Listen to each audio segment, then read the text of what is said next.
সুপ্রিয় একাদশ দ্বাদশ উচ্চ মাধ্যমিক পরীক্ষার্থী, তোমাদের ইতিপূর্বে দুটি এমসিকিউ ক্লাস নিয়েছিলাম। আশা করি সেই ক্লাসগুলো থেকে তোমরা অনেক উপকৃত হয়েছ। তবে কোনো জায়গায় যদি সমস্যা থেকে থাকে অথবা ক্লাসগুলো আসলে তোমাদের কোনো উপকারে আসছে কি না সেটা তোমরা মন্তব্য কলামে জানাবে। আর যদি কোনো কোয়ারি থাকে সেটাও তোমরা লিখে জানাবে। তাহলে পরে আমার পক্ষে বোঝা সম্ভব হবে যে কোন জায়গায় তোমরা বুঝতে পারতেছো, কোন জায়গায় তোমরা বুঝতে পারতেছো না। আমরা আগে দুটো ক্লাসে প্রথম অধ্যায়, দ্বিতীয় অধ্যায় আর তৃতীয় অধ্যায়, চতুর্থ অধ্যায়, চারটা অধ্যায়ের উপরে আমরা দুটো এমসিকিউ ক্লাস নিয়েছিলাম। আজকে আমরা দেখি পঞ্চম, ষষ্ঠ, সপ্তম এই তিনটার উপরে কিছু আলোচনা করা যায় কিনা। তোমরা জানো এক্সারসাইজ 5 পঞ্চম অধ্যায়, যেটি পঞ্চম অধ্যায়ে দুটো অংশ আছে। একটা হলো তোমার 5.1 বিন্যাস পারমুটেশন, আরেকটি হলো তোমার সমাবেশ। সমাবেশ হলো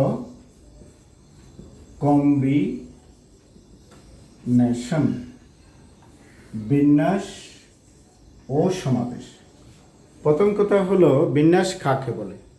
কতকগুলি জিনিস থেকে কয়েকটি বা সব কয়টি একত্রে নিয়ে যথাভাবে সাজানো যায় তার সংখ্যাকে বিন্যাস বলে।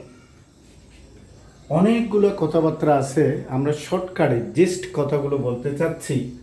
নাম্বার 1, মনে করো তোমার কাছে n সংখ্যক জিনিস আছে, সে বিভিন্ন প্রকার n সংখ্যক জিনিস থেকে তুমি r সংখ্যক জিনিস নিয়ে সাজাবে বা বিন্যাস করবে।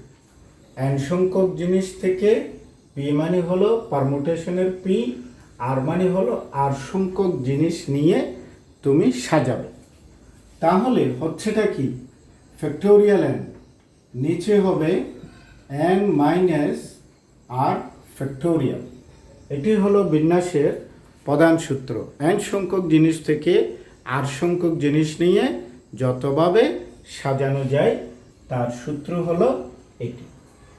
নাম্বার 2, n সংখ্যক জিনিস আছে, তবে সেখানে p সংখ্যক জিনিস হলো একরকম, q সংখ্যক জিনিস হলো আরেক রকম, r সংখ্যক জিনিস হলো অন্য আরেক রকম, বাকিগুলো ভিন্ন ভিন্ন এবং বাকিগুলো ভিন্ন ভিন্ন। সেক্ষেত্রে তোমার বিন্যাসটা কি হবে? বিন্যাস সংখ্যা হবে তোমার ফ্যাক্টোরিয়াল n, টোটাল যতগুলো জিনিস আছে তার ফ্যাক্টোরিয়াল। এক জাতীয় যতগুলো জিনিস আছে নিচে হবে তাদের ফ্যাক্টোরিয়ালের গুণফল, factorial p, q factorial, r ফ্যাক্টোরিয়ালের গুণফল।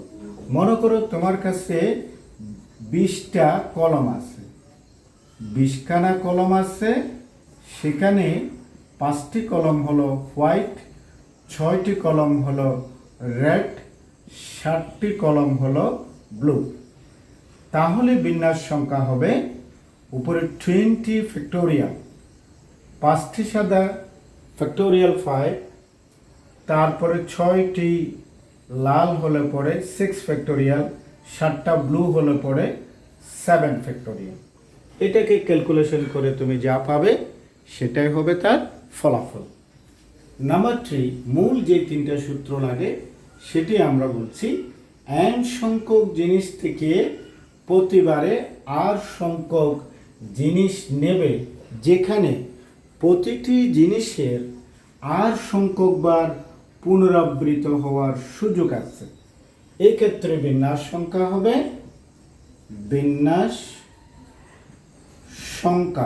হবে তোমার n to the power r, যতগুলো জিনিস থেকে নেব আর যারা পুনরাবৃত্ত হবে তারা হবে পাওয়ার হিসাবে।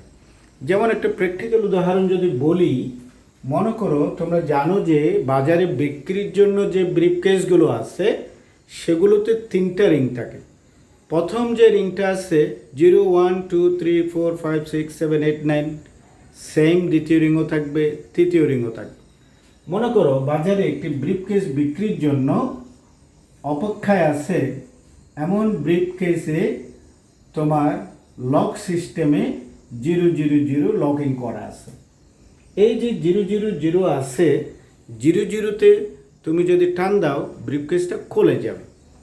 এখন তুমি ব্রিফকেসটা কিনলে, কেনার পরে তুমি নিজে একটা গোপন নাম্বার সেট করলে। মনে করো তোমার গোপন নাম্বারটা হলো 303, এটি তুমি গোপন নাম্বার হিসাবে সেট করলে। তাহলে তুমি রিংগুলোকে ঘুরাতে ঘুরাতে 303 যখন আসবে তখন তোমার ব্রিফকেসটা খুলে যাবে। এখন মনে করো তুমি ব্রিফকেসের গোপন নাম্বারটি ভুলে গেলে, এবারে তুমি যদি আন্তাজি ঘুরাও তাহলে বরাবর 303 পড়লে খুলবে, আর না হলে সারা জীবন ঘুরালেও ব্রিফকেসটা খুলবে না। তাহলে প্রক্রিয়াটা কি? তুমি ধরো 001 দিলে, তারপরে তুমি এককের ডিজিটটা পাল্টাইয়ে 1 দিলে, তারপরে তুমি এককের ডিজিটটা পাল্টাইয়ে 2 দিলে, এমনিভাবে চলছো। চলতে চলতে যখন তোমার ব্রিফকেস নাম্বার 303 যখন পড়বে তখন তোমার ব্রিফকেসটা খুলে যাবে। এখন আমরা শিখতে চাচ্ছি এই ব্রিফকেসটি খোলার কতগুলো উপায় আছে। এমনিভাবে যদি চলতে থাকে একেবারে সর্বশেষ যে সাজানো সংখ্যা সেটা হবে 999। একটা ব্রিফকেসের সর্বোচ্চ 999 নাম্বার পর্যন্ত আমরা সেট করতে পারি। তাহলে টোটাল কতগুলো নাম্বার হলো? 1 2 3 করে একেবারে 999, আর 000 একটি নাম্বার আছে, তাহলে টোটাল মিলে হলো 999, আর 00 একটা মিলে মোট 1000 উপায় আছে। একটা ব্রিফকেস খোলার জন্য টোটাল 1000টি উপায় আছে। এটি হলো প্র্যাকটিক্যাল পদ্ধতি। এখন থিওরিটিক্যালি আমরা কি বলতে পারি?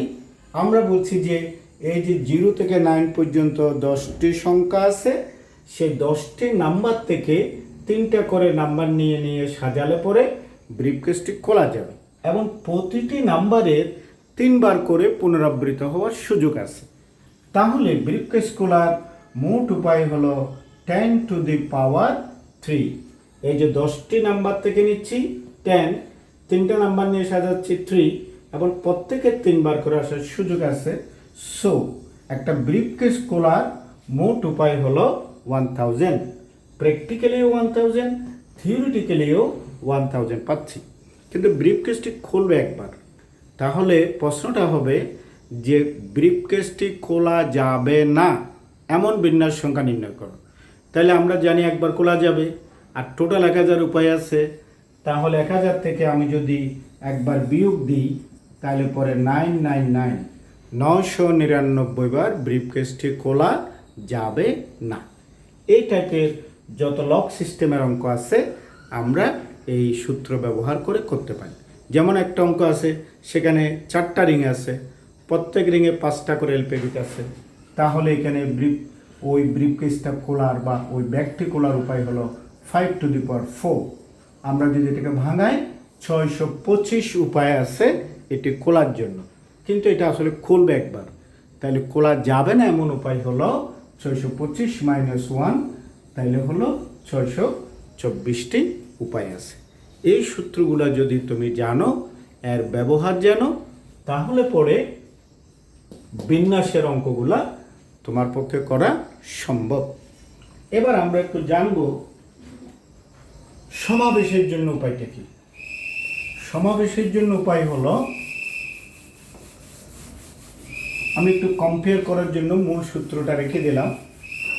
সমাবেশ হলো যে তোমার কতকগুলি জিনিস থেকে কয়েকটি বা সব কয়টি একত্রে নিয়ে যতভাবে বাছাই করা যায় তার সংখ্যাকে বলা হয় সমাবেশ।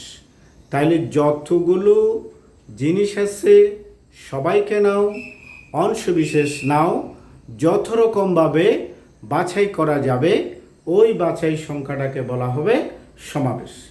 তাহলে মনে করো তোমার কাছে n সংখ্যক জিনিস আছে, তুমি এখান থেকে r সংখ্যক জিনিস নিয়ে বাছাই করবে। তাহলে n সংখ্যক জিনিস থেকে নিচ্ছি n, আর বাছাইয়ের জন্য হলো কম্বিনেশন c, r সংখ্যক জিনিসকে আমি বাছাই করছি। তাহলে সূত্রটি হবে ভাঙালে পরে factorial n minus r factorial পুনরায় r ফ্যাক্টোরিয়াল। তাহলে সমাবেশের সূত্রটি হলো n factorial n minus r factorial পুনরায় r ফ্যাক্টোরিয়াল। এই যে সমাবেশের সূত্রটা পাইলাম, এই সূত্রের সাথে কি রিলেশন আছে, এই রিলেশনের উপরও ছোট ছোট অঙ্ক এমসিকিউতে আসতে পারে। তাহলে আমরা একটু এই দুজনের মধ্যে রিলেশনটা বাইর করি। Relation between permutation and combination, সেটা হবে NPR ডিভাইডেড বাই NCR। তাইলে পরে factorial n minus r factorial, তাহলে হলো n factorial n minus r factorial factorial r। তাহলে পরে আমরা যদি এটাকে n minus r factorial into উল্টিয়ে দিলে পরে n minus r factorial r factorial n factorial, factorial n কাটা গেল, n মাইনাস r কাটা গেল। তাহলে আমার এখানে আছে কত, NPR NCR।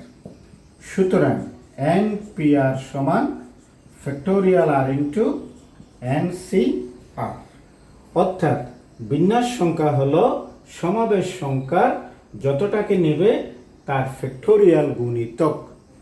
এই রিলেশনটা ব্যবহার করে আমরা এই সমাবেশের সাথে বিন্যাসের সাথে রিলেশন বানাইতে পারি, এবং দেখা যায় যে এই সম্পর্কের উপরে ভিত্তি করেও অঙ্ক পরীক্ষায় আসে।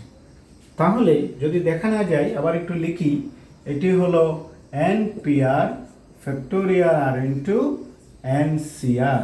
এই হলো বিন্যাস এবং সমাবেশের মধ্যে সম্পর্ক। এবার আমরা একটু জানবো, আর একটা প্র্যাকটিক্যাল বিষয় নিয়ে একটু আলোচনা করতে চাই। সেটা হলো সূত্র বানানোর আগে প্র্যাকটিক্যাল এই কথাগুলো একটু মাথায় ঢুকে কিনা দেখো তো। মনে করো তোমার কাছে 10 জনের একটা টিম আছে, সেখানে একজন প্রেসিডেন্ট আছে এবং একজন সেক্রেটারি আছে। তাহলে একজন প্রেসিডেন্ট, একজন সেক্রেটারি, বাকি আছে আর 8 জন লোক। বলা হলো তুমি 5 জনের একটা কমিটি গঠন করবে, যেখানে সভাপতি সেক্রেটারি অন্তর্ভুক্ত থাকবে। তাইলে 2 জন অন্তর্ভুক্ত আছে, আমার লাগছে কয়জন, 5 জন। তাহলে আমাকে আর 3 জন নিতে হবে। সেই 3 জন আমি কোত্থেকে নেব, এই 2 জন তো আছেই, অবশিষ্ট 8 জন থেকে আমাকে বাছাই করে 3 জন নিতে হবে। তার মানে 8 জন থেকে আমাকে বাছাই করতে হবে 3 জন। এখন ব্যাপারটা যদি আমরা এভাবে লিখি, 10 বিয়োগ 2 C 5 বিয়োগ 2, এর মানে কি দাঁড়ালো, যে অন্তর্ভুক্ত থাকবে বললে মোটের থেকেও বাদ যাবে, যতজনকে নিয়ে কমিটি বানাবো সেখান থেকেও বাদ যাবে। তাহলে অন্তর্ভুক্ত হলে প্রিফিক্স থেকেও বাদ যাবে, সাফিক্স থেকেও বাদ যাবে।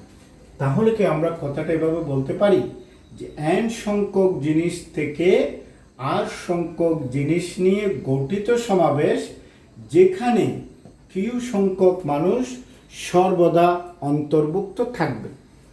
তাহলে এখানে সমাবেশ সংখ্যা হবে, সমাবেশ সংখ্যা n এর থেকে কিউটা বাদ যাবে, c r এর থেকেও কিউটা বাদ যাবে। অর্থাৎ অন্তর্ভুক্ত থাকবে বললে উপর থেকেও বাদ যাবে, নিচের থেকেও বাদ যাবে।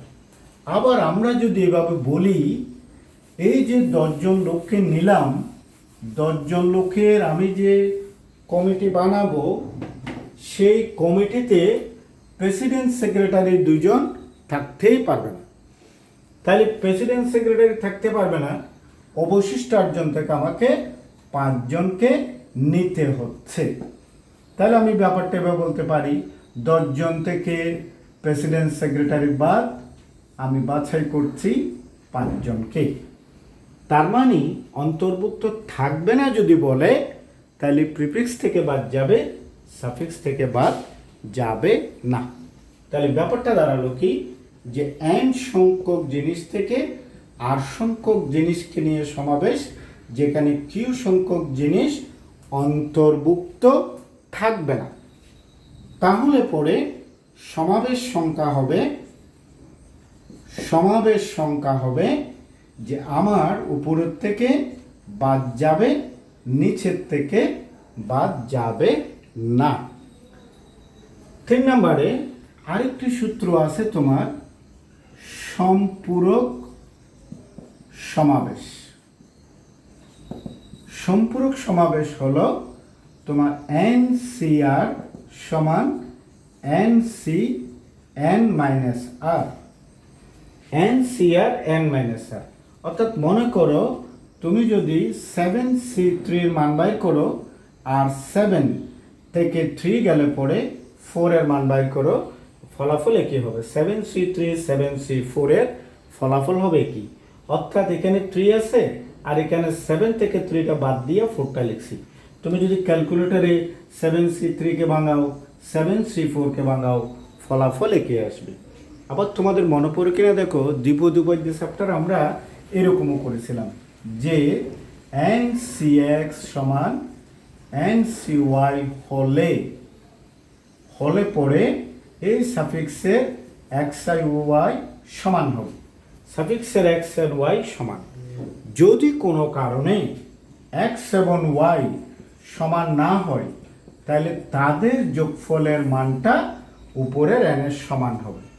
আমি আর একটু ক্লিয়ার করে দেখাতে চাই, সেটা হলো মনে করো তোমার একটি অঙ্ক আছে যেখানে আছে 10CR সমান 10C3, উপরে 10 সমান আছে, তাহলে পরে আমি এখানে লিখতে পারি R সমান 3।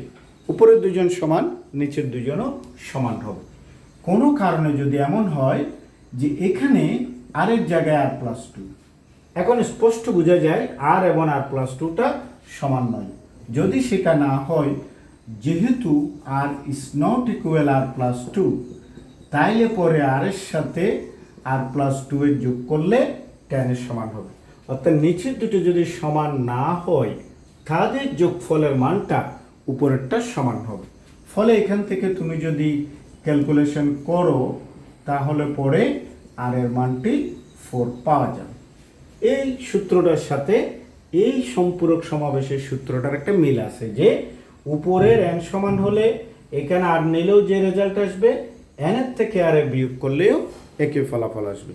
এই সমস্ত সূত্রগুলো যদি তোমার মাথায় সেট থাকে, তাহলে তোমার পক্ষে বিন্যাস সমাবেশের যে কোনো টাইপের অঙ্ক অ্যান্সার করা সম্ভব হবে। আমরা প্রশ্নগুলো করার আগে আরেকটি ইন্টারেস্টিং জিনিস তোমাকে দেখাই, সেটা হলো যে প্রায় সময় দেখা যায় এই প্রশ্নগুলোর উত্তরে তোমরা ভুল উত্তর করার একটা প্রবণতা থাকে, আবার কোনো বইতেও উত্তরে ভুল রয়েছে। যেমন মনে করো কোনো একটা অঞ্চলের টেলিফোন সংযোগ সংখ্যা নির্ণয় করতে হবে, আবার মোবাইল সংযোগ সংখ্যা, এই দুটোর মধ্যে একটা ব্যাপক ডিফারেন্স আছে। কখনোই কোনোভাবে টেলিফোনের সংযোগের অঙ্ক আর মোবাইল সংযোগের অঙ্ক একই রকম হতে পারে না। আমরা যেমন একটু উদাহরণ দিয়ে দেখাই, মনে করো তোমরা জানো যে ঢাকা শহরের কোড নাম্বার হলো 02, আর সেখানে মনে করো 2457891, ওখানের মোবাইল নাম্বারগুলো হলো 7 ডিজিট। 02 হলো কোড নাম্বার, আর 7 ডিজিট হলো তাদের মূল নাম্বারটি টেলিফোনের, এটা ল্যান্ড ফোনের কথা বলছি আমরা। তো সেখানে একটা ব্যাপার হলো, যত অঞ্চলের যত টেলিফোন নম্বর আছে, তাদের কোনোটারই প্রথম ডিজিটটা 0 দ্বারা আরম্ভ হতে পারে না। তাহলে এটা 0 দ্বারা আরম্ভ হতে পারবে না, ফলে এই স্থানটাকে তুমি 9 রকমভাবে পূরণ করতে পারবে। 1 2 3 4 5 6 7 8 9, 9টি ডিজিটের যে কোনো একটি ডিজিট দ্বারা 9 উপায়ে পূরণ করা যাবে। দ্বিতীয়টার জন্য এটি 0 সহ 10টি ডিজিটের যে কোনো একটা দ্বারা করা যাবে, এটাও 10টি উপায়ে করা যাবে, এটার জন্য 10 উপায়, এটার জন্য 10 উপায়, এটার জন্য 10 উপায়, এটার জন্য 10 উপায়। তাহলে পরে ঢাকা শহরের টেলিফোনের সংযোগ হবে 9 × 10 × 10 × 10 × 10 × 10। তার মানে 9-এর পরে 6টি শূন্য, 9-এর পরে 6টি শূন্য হলে বোঝা যায় ঢাকা শহরে 90 লক্ষ মোবাইল সংযোগ দেয়া যেতে পারে। আবার যদি সেটি চট্টগ্রাম হয়, তোমরা জানো যে চট্টগ্রামের কোড নাম্বার হলো 031, তারপরে মনে করো 2 3 4 5 2 6, এই রকমের 6 ডিজিটের টেলিফোন নাম্বার আসে চট্টগ্রাম। তাহলে এটার মতোই প্রথম স্থানটা 9, বাকিটা 10, বাকিটা 10, বাকিটা 10, এটাও 10, এটাও 10। তাহলে সবগুলো গুণ করলে 9-এর পরে 5টা শূন্য হবে। তার মানে 9 লক্ষ মোবাইল সংযোগ দেওয়া যাবে চট্টগ্রামের জন্য। তাহলে যাদের 6 ডিজিট তাদের হলো 9 লক্ষ, যাদের 7 ডিজিট তাদের হলো তোমার 90 লক্ষ, আর যাদেরটা 5 ডিজিট তাদের হবে তাহলে 90,000, আর যাদেরটা 4 ডিজিট তাদেরটা হবে 9,000। এই হলো টেলিফোনের সংযোগ সংখ্যা। কিন্তু মোবাইল যদি হয়, মনে করো একটা মোবাইল নাম্বার 01715000385, এই রকমের মোবাইল নাম্বার আছে যেখানে দেখো যে 000। মনে করো বাংলা লিঙ্ক যদি হয় 00001 আছে, এটা মনে করো তাদের যদি সিইউর নাম্বার হয় 002 আছে, তারপরে তাদের সার্ভিস নাম্বার হলো 00003, অর্থাৎ অনেকগুলো জিরোওয়ালা মোবাইল নাম্বার থাকতে পারে। তার মানে আমরা বোঝাতে চাচ্ছি মোবাইলের এই যে কোড নাম্বার হলো 5 ডিজিট, আর মোবাইলের মূল নাম্বার হলো 6 ডিজিট। এই 6 ডিজিটের মধ্যে প্রত্যেকটা স্টার যেহেতু 0 দ্বারা হতে পারে, তাহলে প্রত্যেকটা 10 10 10 10 করে 6টার জন্য 10⁶। কিন্তু সবগুলো জিরো, 01715000000 অল জিরো, এরকমের কোনো মোবাইল নাম্বার নেই। ফলে 10⁶ থেকে 1 বিয়োগ যাবে। এটাই হবে তোমার প্রতিটি কোড নাম্বারের এগেইনস্টে একটি মোবাইলের সংযোগ সংখ্যা। তা আসলে 10⁶ মানে কি, 1-এর পরে 6টা শূন্য, তারপর একটা 1 বিয়োগ যাবে। তাহলে এটা হলো 7 অঙ্কের ক্ষুদ্রতম সংখ্যা, তুমি তাইলে 1 বিয়োগ করলে পাবে 6 অঙ্কের বৃহত্তম সংখ্যা। তার মানে 9,99,999টি সংযোগ দেয়া যাবে একটি টেলিফোনের কোড নাম্বারে। এখন কোনো মোবাইল কোম্পানির যদি 20টি কোড নাম্বার থাকে, তাহলে এটাকে 20 দ্বারা গুণ দাও, গুণ দিয়ে যে ফলাফলটা আসবে সেটি হবে তাদের মোবাইলের সংযোগ সংখ্যা। তাহলে পরীক্ষা যদি মোবাইলের অঙ্ক আসে, ওই যত ডিজিট তার উপরে পাওয়ার -1, আর টেলিফোন হলে প্রথম স্থানটা 9, বাকিগুলো 10। তাহলে টেলিফোনের অঙ্ক একরকম, মোবাইলের অঙ্ক হবে আরেক রকম। এবার আমরা 2-1টা এমসিকিউ আলোচনা করে দেখি। 2-1টি এমসিকিউ আলোচনা করলে পরে প্রথমত আসলো নাম্বার 1, এরকমের একটি অঙ্ক আসে। একটি সভা শেষে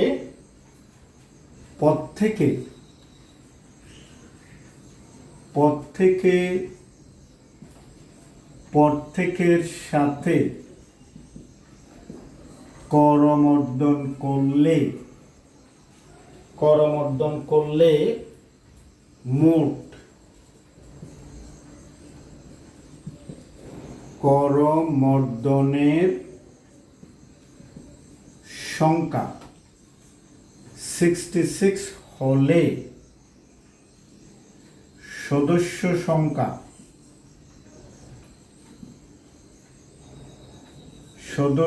সংখ্যা কত?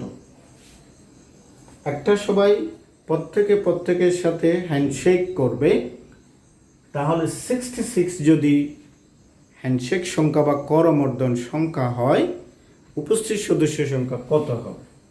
তো চারটা অপশন দেওয়া আছে, 11, 12, 22, 33। এটি আমরা অঙ্ক করে বাইর করতে পারি।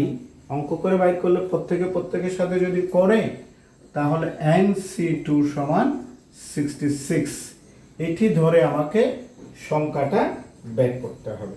কারণ হ্যান্ডশেক করার জন্য 2 জন লাগবে, তাহলে আমাকে 2 জন করে লোককে বাছাই করতে হবে। তো 12 জন থেকে 2 জন যদি বাছাই করি তাহলে 12FC2 করলে পরে 66 পেয়ে যাচ্ছি। আর অজানা সংখ্যার জন্য NC2 হলে 12। তো আমি NC2কে ভাঙাইয়া সূত্র করে রেজাল্ট বাইর করতে যেই সময়টা যাবে, MCQ পরীক্ষার জন্য তোমাকে কিছু টেকনিক জানতে হবে। যেমন আমি যদি ক্যালকুলেটর মেশিনে 5 সেকেন্ড লাগবে, 11C2 এর রেজাল্টটা বাইর করলাম, 12FC2 এর রেজাল্টটা বাইর করলাম, দেখা গেল যে 12FC2 সমান 66 হয়ে গেছে, তাহলে আমার রেজাল্টটা হলো 12। আর না হলে এই সূত্রকে ভাঙাইয়া ফলাফল বাইর করতে গেলে পরে সময় লাগবে। এবার আসো নাম্বার 2। 2 নম্বরে বলা হলো twice x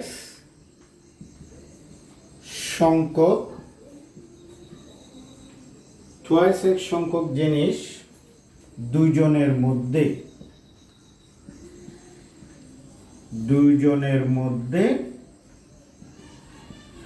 সমান সংখ্যক ভাগ করলে সমাবেশ সংখ্যা কত? 2x সংখ্যক জিনিস আছে, দুইজনের মধ্যে সমান সমান ভাগ করবে, তাহলে সমাবেশটা কত হবে? তাহলে নিশ্চয় একজনে x করে পাবে। এখন তাহলে আমি অঙ্ক করার আগে বলে ফেলি, 2x সংখ্যক মোট জিনিস, একজনে পাবে x, আরেকজনে পাবে x। এখানে তাইলে কত আছে দেখো, ফলাফল দেওয়া আছে, একটা দেওয়া আছে 2x factorial 2 factorial x factorial, তারপরে দেওয়া আছে 2x factorial x factorial whole square, তারপরে দেওয়া আছে x ফ্যাক্টোরিয়াল হোল স্কয়ার উপরে 2x ফ্যাক্টোরিয়াল হলো নিচে, তারপরে দেওয়া আছে ওই যে উল্টা 2 factorial x factorial 2x factorial হলো নিচে। তাহলে আমরা জানি 2x কে ভাঙিয়া x করে, তাহলে একজন x করে যদি পাই x ফ্যাক্টোরিয়াল হোল স্কয়ার মানে হলো এটাই হবে তার অ্যান্সার। আরেকটা অঙ্ক দেখাই, এই টাইপের অঙ্ক প্রায় সময় পরীক্ষা আসে, 0 1 7 1 1 2 এরকমের 5টি সংখ্যা দেওয়া আছে। বলা হচ্ছে যে এগুলো দ্বারা কতগুলো অর্থপূর্ণ 6 অঙ্কের, অর্থপূর্ণ শব্দটা দিলে কিন্তু বুঝতে হবে, 6 অঙ্কের সংখ্যা গঠন করা যায়। দেখো এখানে 6টি সংখ্যা আছে, তাহলে পরে হবে ফ্যাক্টোরিয়াল 6, 3টা 1 আছে ডিভাইডেড বাই ফ্যাক্টোরিয়াল 3। তোমরা জানো ফ্যাক্টোরিয়াল 6 মানে 720, আর এখানে হলো 3 ফ্যাক্টোরিয়াল মানে 6 120। 120টি 6 অঙ্কের সংখ্যা গঠন করা যাবে। কিন্তু অর্থপূর্ণ বলাতে যেগুলো 0 দ্বারা স্টার্ট হবে সেই অঙ্কগুলোকে কিন্তু আবার অর্থপূর্ণ 6 অঙ্কের সংখ্যা বলা যাবে না। তাহলে আমাকে আইডেন্টিফাই করতে হবে 0 দ্বারা কয়টি আরম্ভ হলো। তাহলে 0কে যদি তুমি প্রথম করে ফিক্সড করো, অবশিষ্ট 5টাকে সাজালে ফ্যাক্টোরিয়াল 5 আর 3টা 1 আছে ফ্যাক্টোরিয়াল 3, তাহলে হলো 120, 6 এর ভাগ 20। তাহলে মোট 120টা হবে, তার মধ্যে 20টা 0 দ্বারা আরম্ভ হচ্ছে।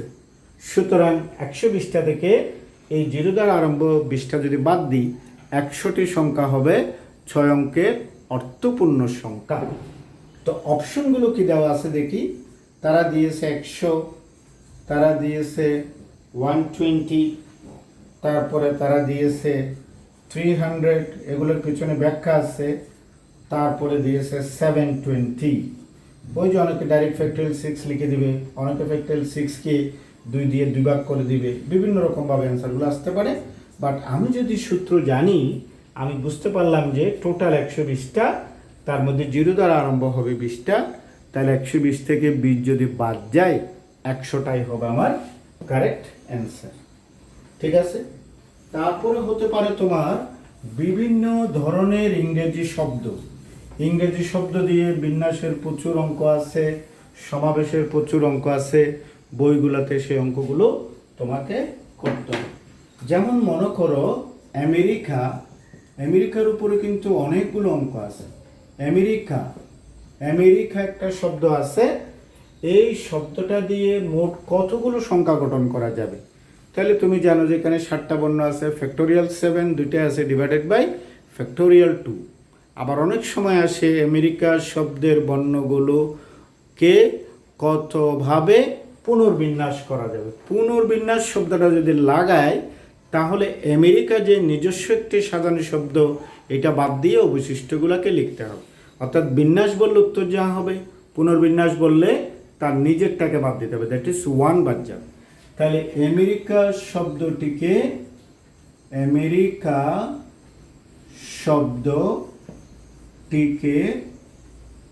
কত প্রকারে পুনর্বিন্যাস করা যায়? তো তুমি জানো যে আমেরিকাতে 7টা ডিজিট আছে, ফ্যাক্টোরিয়াল 7 ডিভাইডেড বাই ফ্যাক্টোরিয়াল 2, আর ফ্যাক্টোরিয়াল 7 মানে হলো 5040 ডিভাইডেড বাই 2, 2520। এটা হলো আমেরিকার বিন্যাস সংখ্যা। যদি পুনর্বিন্যাস বলে 1 বাদ যাবে, তাহলে 1 বাদ গেলে পরে 2519।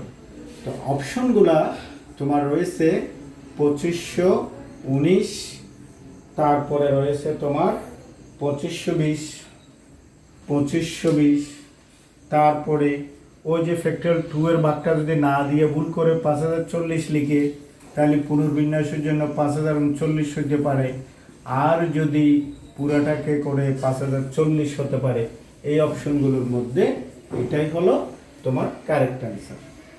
আরেকটি অঙ্ক দেখাই, সেটা হলো যে তোমাদেরকে দেখাইছিলাম relation between permutation and combination. তাদের মধ্যে একটা রিলেশন দেখাইছিলাম, সেই রিলেশনটা ছিল কি NPR সমান ফ্যাক্টোরিয়াল R ইন্টু NCR। তাহলে আমি যদি এর একটা অঙ্ক দেখাই, এই টাইপের অনেক অঙ্ক পরীক্ষা আসে। মনে করো NC5 সমান NC7 হলে n সমান কত? ভেরি সিম্পল, আমরা জানছি যে যদি নিচের দুটো সমান না হয়, তাদের যোগফল উপরেরটা সমান হবে। তো এটার অ্যান্সারে 2 দেওয়া আছে, তোমার কতে মনে করো 12 দেওয়া আছে, গতে হলো যে এটাকে ফ্যাক্টোরিয়াল করে দেখা যায় ফ্যাক্টোরিয়াল 5 হিসাবে 120 দিতে পারে। তারপরে মনে করো এটাকে 7 ফ্যাক্টোরিয়াল করে এটার রেজাল্টটাকে দেখা যাবে যে 5040 দিতে পারে। বিভিন্ন রকমভাবে ভুল হতে পারে এখানে, তাহলে এখানে কারেক্ট অ্যান্সার হবে এটা, যে উপরের দুইটা সমান হয় নিচের দুইটা সমান হবে, নাহলে নিচের দুইটার যোগফল মিলে উপরটা সমান হবে। এইরকমভাবে NPR এর সাথে NCR এর রিলেশন দিয়ে দিল ছোট করে। ধরো 5P2 সমান 3C2, তাহলে তোমাকে রেজাল্টটা বাইর করতে হবে n কত হবে। ওই যে সূত্রটা বসাই দেবে, NPR সমান ফ্যাক্টোরিয়াল R ইন্টু NCR সূত্র ব্যবহার করলে পরে যেটা জানা আছে ইনফরমেশন বসাই দিয়ে তুমি দ্রুত মানগুলো বের করতে পারবে। তাহলে বিন্যাস এবং সমাবেশ, এদের মধ্যে প্রশ্ন বুঝে উত্তর করতে হবে, কোনটা বিন্যাস কোনটা সমাবেশ। ক্লিয়ার কনসেপশন না থাকলে পরে তুমি উল্টাপাল্টা করে দেওয়ার একটা সম্ভাবনা আছে। আরেকটা সম্পর্কের কথা এখানে মনে রাখবা, এই জিনিসটা তোমাকে 3টা জায়গায় মনে রাখতে হবে, বিন্যাস, সমাবেশ। এবং সেকেন্ড ইয়ারে তোমরা যদি সম্ভাব্যতা চ্যাপ্টারে যাও, এই কথাটি অবশ্যই মাথায় রাখবে। 2টো ঘটনা আছে, 2টো ঘটনার মধ্যে রিলেশন যদি বা হয় অথবা হয়, তাহলে তোমাকে যে কাজটি করতে হবে, ওই ফলাফল দুটো যোগ করে উত্তরটা বাইর করতে হবে।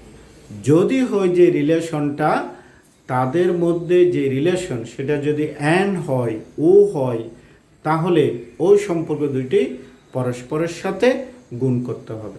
মনে করো তোমাকে বলা হলো যে পরীক্ষায় মোট 12টা প্রশ্ন দেওয়া আছে। 12টা প্রশ্ন দেওয়া আছে, এখান থেকে প্রথম 5টি থেকে ঠিক 4টি প্রশ্নের উত্তর দিতে হবে, আর অবশিষ্ট 7টা থেকে 2টা, অর্থাৎ টোটাল তাকে পরীক্ষায় 6টি প্রশ্নের উত্তর দিতে হবে। একজন পরীক্ষার্থীকে 12টি প্রশ্ন থেকে 6টি প্রশ্নের উত্তর দিতে হবে, প্রথম 5টি থেকে ঠিক 4টি, তাহলে অবশিষ্ট 7টা থেকে লাগবে 2টি। তাহলে এখানে তার হচ্ছে 5C4, দ্যাট ইজ 5, আর এখানে তোমার 7C2 মানে হলো 21। এখন এই দুজনের মধ্যে কি করতে হবে? আমরা বলছি যে প্রথম অংশ থেকে 4টি ও দ্বিতীয় অংশ থেকে 2টি। ও যখন আসছে তখন এই দুটাকে গুণ করে দেব, 5 × 21 = 105। তাহলে ও রিলেশন হলে গুণ হবে, বা রিলেশন হলে যোগ হবে। মনে করো কমিটি গঠনের অঙ্কগুলো অপশন 1 হলে এভাবে হইতে পারে, অপশন 2 এভাবে হইতে পারে, অপশন 3 এভাবে হইতে পারে, অপশন 4 এভাবে হতে পারে। তাহলে টোটাল কমিটির সংখ্যা কত হবে? ওই অপশনগুলোকে যোগ করে দিতে হবে। এভাবে হতে পারে, বা এইভাবে, বা এইভাবে, বা এইভাবে। তো বা যখন হচ্ছে রিলেশন বা মেনটেন হলে পরে আমরা সেখানে পরস্পরের সাথে যোগ করে বিন্যাস সংখ্যাটা বের করতে পারবো। অনেকগুলো কথা বলে ফেললাম, এগুলো মূল বই পড়ে বেসিক ধারণা নিয়ে ওই টাইপসের যত এমসিকিউ প্রশ্ন বিভিন্ন বোর্ডের আছে, তুমি যদি এগুলো প্র্যাকটিস করো, আশা করি যে বিন্যাস সমাবেশ থেকে আসলে ওই প্রশ্নের উত্তরগুলো দিতে পারবে। আমাদের ধারণা ছিল ষষ্ঠ সপ্তমে যেতে পারবো, আসলে অনেক বেশি আলোচনা হয়ে গেছে, সেই কারণে আজকে এখানে শেষ করছি। সকলে ভালো থাকো, সুস্থ থাকো, ধন্যবাদ।